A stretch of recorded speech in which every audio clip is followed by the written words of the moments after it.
Sir ఇవాళ మీరు కొంచెం లిబరల్గా లేనట్టు కనబడుతుంది. కట్ షార్ట్ చేస్తున్నారు. కొంచెం ఇష్యూస్ చాలా మల్టిపుల్ ఇష్యూస్ ఉన్నాయి. ఒక్క ప్రశ్నకు పరిమితమై మాట్లాడండి. మొన్ననేమో మల్టిపుల్ ఇష్యూస్ మీద మాట్లాడిచ్చారు సార్ మీరు, అందుకనే మాట్లాడగలుగుతున్నారు సార్. గతంలో ఎస్ఆర్డిపి కింద కేటీ రామారావు గారు కొన్ని ప్రపోజల్స్ ఇచ్చారు, అవన్నీ టెండర్ కూడా అయ్యాయి. స్పెషల్లీ మా నియోజకవర్గంలో Raj Bhavan to Patigadda, Greenlands to Necklace Road, విల్కెన్ పార్క్ టు నెక్లెస్ రోడ్ ఇవన్నీ ఇచ్చారు. టెండర్స్ కూడా అయ్యాయి. మరి టెండర్స్ అయిన తర్వాత వారి వర్క్ మొదలు కాలేదు.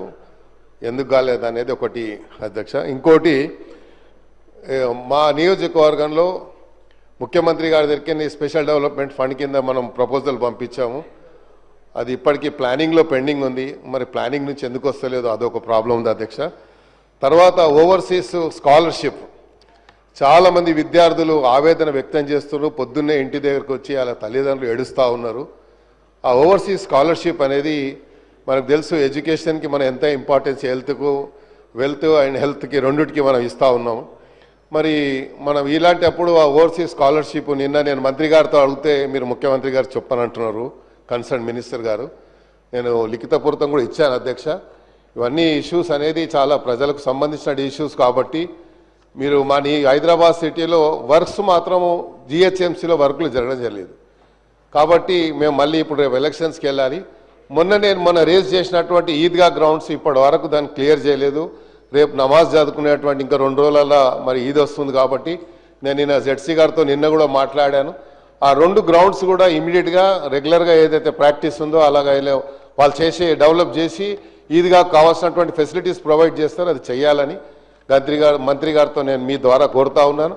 దయచేసి ఈరోజు లాస్ట్ డే కాబట్టి కొంత అందరికీ ఆపర్చునిటీ ఇవ్వండి, వాళ్ళ యొక్క ఆవేదన వ్యక్తం చేసుకోనికి అవకాశం. Thank you sir. అధ్యక్ష, నోట్ చేసుకోవడం జరిగింది అధ్యక్ష. సార్ ఇవాళ మీరు కొంచెం లిబరల్గా లేనట్టు కనబడుతుంది. కట్ షార్ట్ చేస్తున్నారు. కొంచెం ఇష్యూస్ చాలా మల్టిపుల్ ఇష్యూస్ ఉన్నాయి. ఒక్క ప్రశ్నకు పరిమితమై మాట్లాడండి.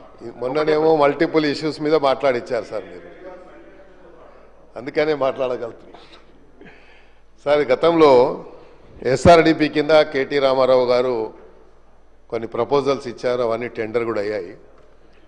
స్పెషల్లీ మా నియోజకవర్గంలో Raj Bhavan to Patigadda, Greenlands to Necklace Road, విల్కెన్ పార్క్ టు నెక్లెస్ రోడ్ ఇవన్నీ ఇచ్చారు. టెండర్స్ కూడా అయ్యాయి. మరి టెండర్స్ అయిన తర్వాత వారి వర్క్ మొదలు కాలేదు. ఎందుకు కాలేదు అనేది ఒకటి అధ్యక్ష. ఇంకోటి, మా నియోజకవర్గంలో ముఖ్యమంత్రి గారి దగ్గరికి స్పెషల్ డెవలప్మెంట్ ఫండ్ కింద మనం ప్రపోజల్ పంపించాము. అది ఇప్పటికీ ప్లానింగ్లో పెండింగ్ ఉంది. మరి ప్లానింగ్ నుంచి ఎందుకు వస్తలేదు అదొక ప్రాబ్లం ఉంది అధ్యక్ష. తర్వాత ఓవర్సీస్ స్కాలర్షిప్, చాలామంది విద్యార్థులు ఆవేదన వ్యక్తం చేస్తున్నారు. పొద్దున్నే ఇంటి దగ్గరకు వచ్చి వాళ్ళ తల్లిదండ్రులు ఏడుస్తూ ఉన్నారు. ఆ ఓవర్సీస్ స్కాలర్షిప్ అనేది మనకు తెలుసు, ఎడ్యుకేషన్కి మనం ఎంత ఇంపార్టెన్స్, వెల్త్ అండ్ హెల్త్కి రెండింటికి మనం ఇస్తూ ఉన్నాం. మరి మనం ఇలాంటి అప్పుడు ఆ ఓవర్సీస్ స్కాలర్షిప్ నిన్న నేను మంత్రి గారితో అడిగితే మీరు ముఖ్యమంత్రి గారు చెప్పనంటున్నారు, కన్సర్న్ మినిస్టర్ గారు. నేను లిఖితపూర్వకం కూడా ఇచ్చాను అధ్యక్ష.